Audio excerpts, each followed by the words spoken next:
Hey everyone, Ryan here at eTrailer. Today we're going to be showing you how to install the Curt QuickPin No-Latch trailer coupler on our utility trailer here. But before we do that, let's check this one out and make sure it's going to work for your particular setup.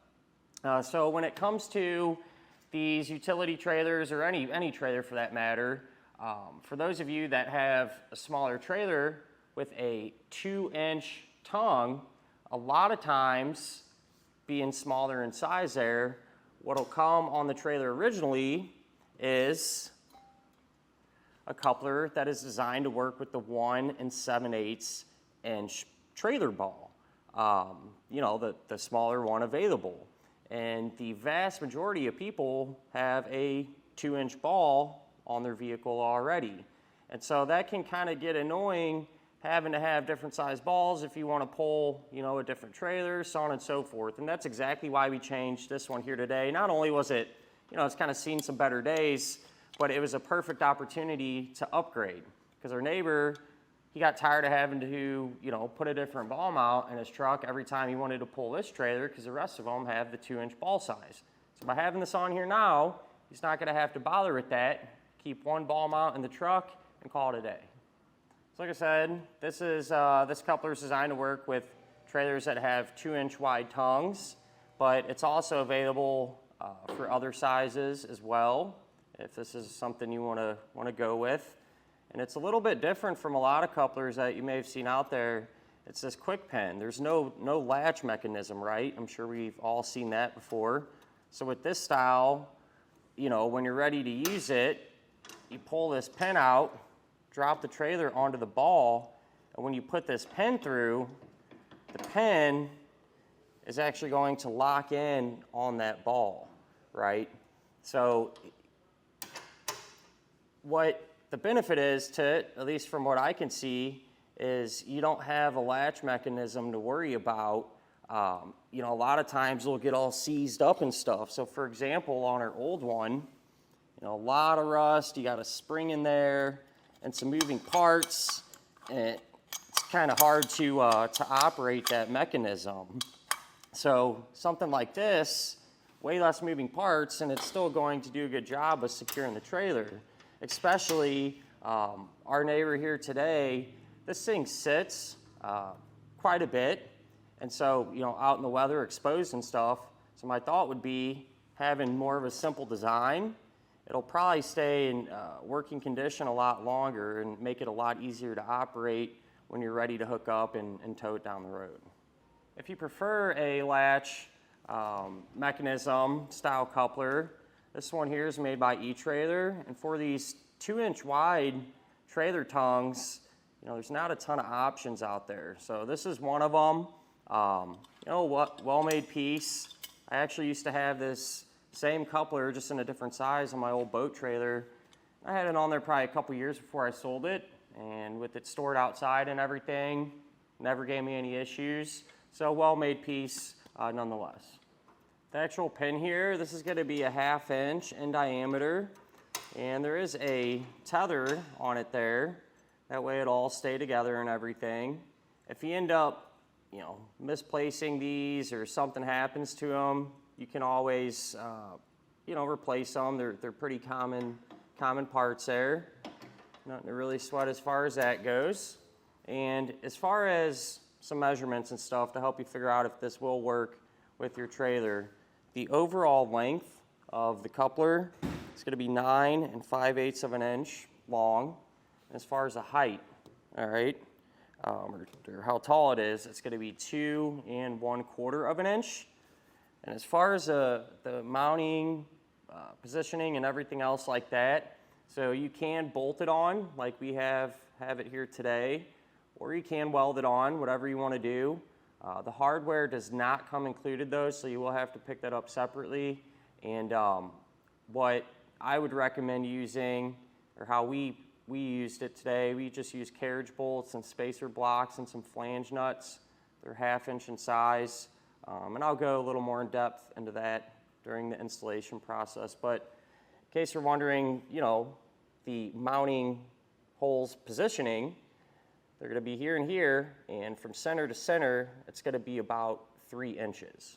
Other than that, not really a whole lot to this, you know. It's a really economical and simple solution for certain types of trailers and how people use them, you know. This being a perfect example, not having to change the ball around, you know, with it sitting quite a bit occasionally. You know, you don't have all these moving parts and everything else. So I think it makes complete sense on a setup like this. As far as the install goes, you know, it's all going to be kind of situational on your particular trailer. In our case, we had to get the old coupler out of there, put this one on, drill a couple holes, and bolt it up. So it'll probably be very similar to your trailer. So hopefully you can take something away from it. And if you're going to do it yourself, hang around. We'll go ahead and get started on this one now. To begin our installation, first thing that you want to do is make sure that your trailer is supported and everything. So to make it easier to work, I just put a floor jack under here. And a lot of these couplers, the one that's already installed on your trailer, a lot of times will be welded on. So if that's the case, you're going to have to get this old one off by cutting the welds and getting it removed that way. If your existing one is bolted on, you'd unbolt it to get it removed. But what I found in the past, as far as getting these welds separated, is I like to come in with a cutoff wheel and carefully cut the weld. You know, you don't want to grind into the tongue of the trailer and damage it, but I like to get them kind of all cut, if you will, and started. And then sometimes you come in with a pry bar and a hammer and, you know, get the metal separated that way. Or what I found that works really good, if you happen to have an air chisel, you know, you can grind it, get it started, and then use this, and it really helps speed things up. So that's exactly what I'm gonna do, and get this old one removed here.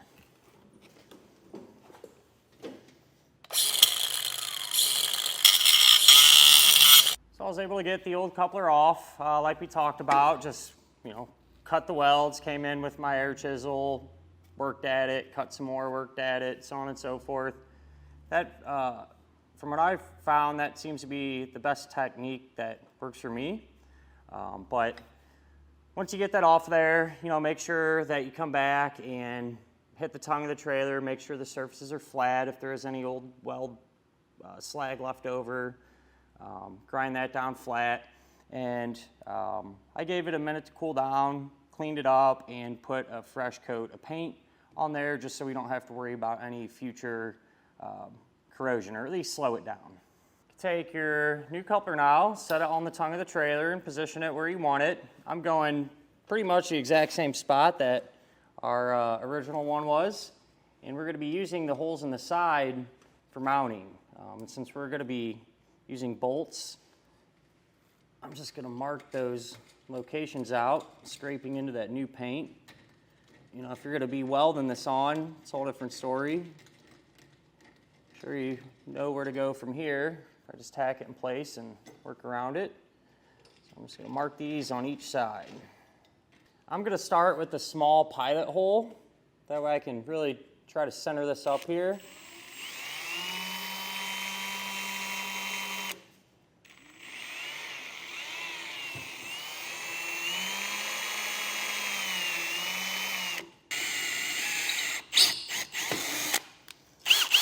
With that pilot hole made, way I know it's centered up and everything, we'll go up to the final size here, which I'm using a 1/2 inch.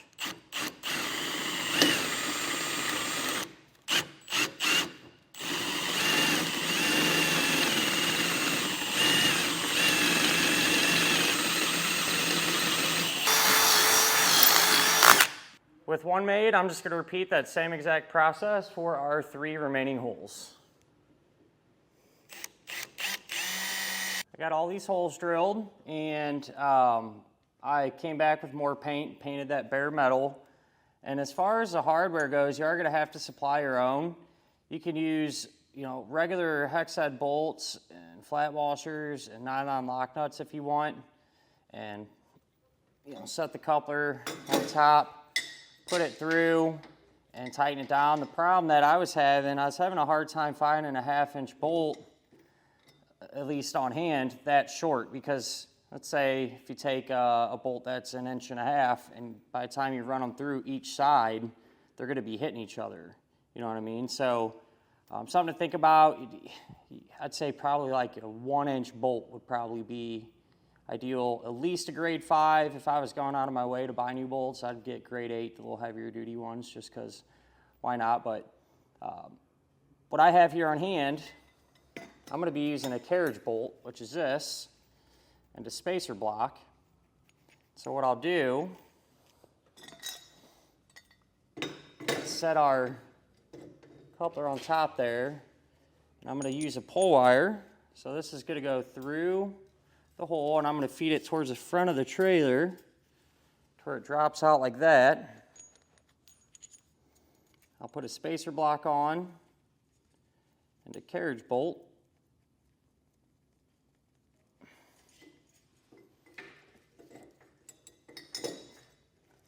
I'll pull it through. And even this might be a little tricky, just trying to get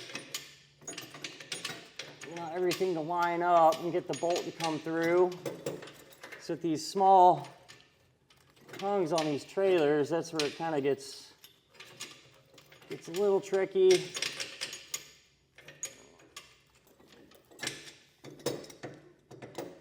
Just to get everything to line up, actually.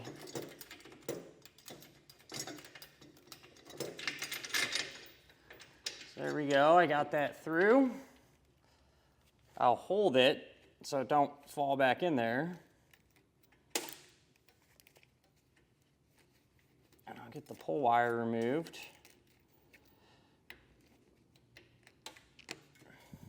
And then I'm going to use a flange nut. I'll just get this started hand tight and do the same thing for the 3 remaining holes there. I got all of our bolts started, and I want to mention too, before I snugged them down, I did take some Loctite and put it on the threads just for safe measure, you know, so I could have hurt anything. But with that in mind, when I snug these down, we'll come back now with a torque wrench and get them completely tightened to the amount specified in the instructions.